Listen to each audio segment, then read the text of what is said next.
When it's time to plant seed, you have to first break up the soil. This ground has never been cultivated, so we don't know what's underneath. So we're going to take a dig and find out.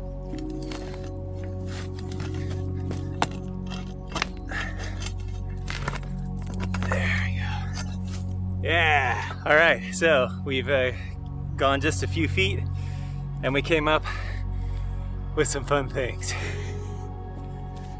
So when the Lord is taking charge of your lot, your life, your soil, He's going to start digging in. So He's removed some of the trees, allowed the sun to come through, is happening right now.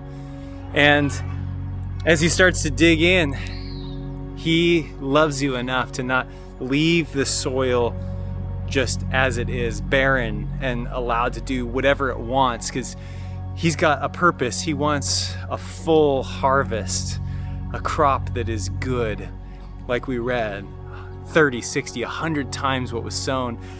And things like this get in the way. So let's talk about rocks first. All of us have rocks in our lives. I liken this to the sin that is there. We all have a sinful nature. We're all fallen. We all make mistakes, but there is these sins and the slavery to sin that God wants to remove. And so He's going to dig in. He's going to show you what's under the surface of your life.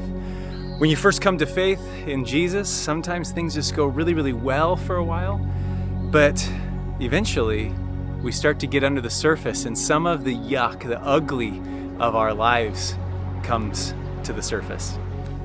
When these rocks are revealed, it's because the Lord wants to remove them. Often we work really hard to try and get rid of sin on our own, but see, I'm the one tilling this garden. The land isn't doing it itself. I'm the one pulling the rocks out because I have a purpose and a plan.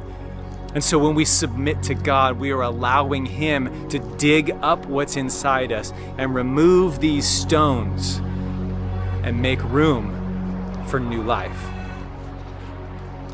In Romans chapter 8, Paul talks to the believers there, saying that we once were slaves of sin, but we aren't living that way anymore. We're now living by the Spirit. We've been set free from that law of sin and death. And so we want to allow God space in our lives to remove sin. And so we need to sit with Him. We need to ask Him those questions. God, what is in me? Think about Psalm 139. Search me, O God, and know my heart. Test me and know my anxious thoughts. See if there's any wicked way in me, and lead me in the way everlasting. That can be your prayer, even now. Lord, is there anything in me that you want to remove?